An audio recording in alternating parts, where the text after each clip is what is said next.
Water created all these caves, and it also performed its magic on the surface in these landscapes. The Bonheur River snakes for a few kilometers across the surface of a limestone plateau. Bonheur means happiness, and as its name indicates, the river flows along peacefully until it runs up against the face of a cliff and plunges into the plateau. Here, the Bonheur gives us a unique illustration of active underground erosion.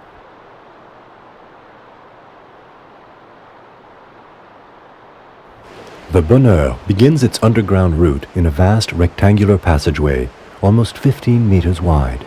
At the other end of this incredible tunnel, the stream can be seen again at the bottom of a sinkhole, a kind of gigantic skylight formed by the collapse of an underground chamber. In the middle of the sinkhole debris, the Bonheur makes a 90-degree turn, then disappears into the depths of the earth.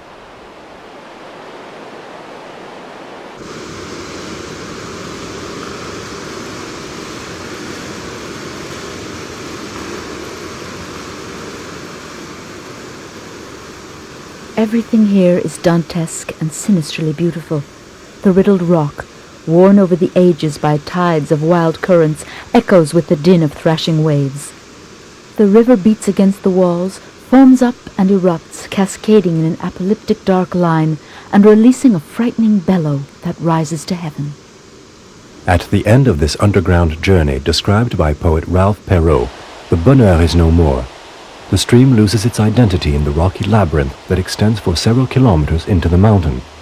When it re-emerges from this stunning opening in the cliff, it's called the Bramabiau, the wailing ox.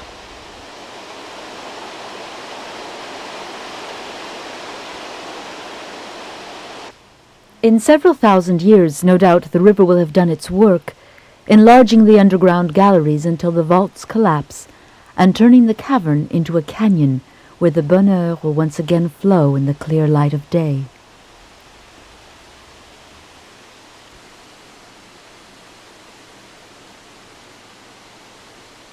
This landmark is entirely unique. Specialists have not found any other like it in the world.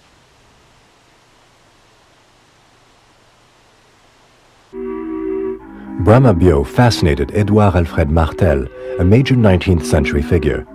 A man of passion, Martel risked his life many times during underground explorations. Martel is considered the father of speleology. He discovered the underground river at the well of Padirac, the most frequently visited chasm on Earth. The southeastern and western slopes of France's Massif Central are exceptional for the quality and number of their caves, caverns, and cavities. Half the French territory is covered with calcium carbonate rock, limestone, that lends itself to cave formation. This limestone is the reason for France's fabulous underground treasures. The Pyrenees mountain range has a considerable number of caves. There are many dizzying pits and impressive chasms in these mountains. In fact, there are many underground cave networks that cross the French-Spanish border. This is the case with the complex system at Pierre St-Martin, which reaches a depth of 1,342 meters. There are still other underground wonders to discover in France. Farther east, in the Alpine Piedmont Mountains, we find this crest, rising like the ramparts of a veritable fortress, the Vercors Range. These dizzying cliffs are composed of very old limestone, several hundred meters thick, that has been carved, fissured, and eaten away by rainwater.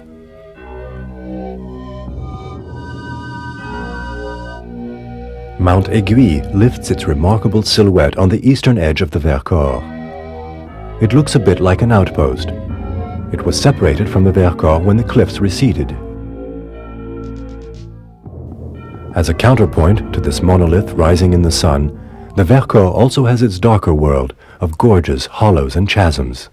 Speleologists have counted more than 1,500 openings to underground galleries or caves. For them, it's a veritable paradise.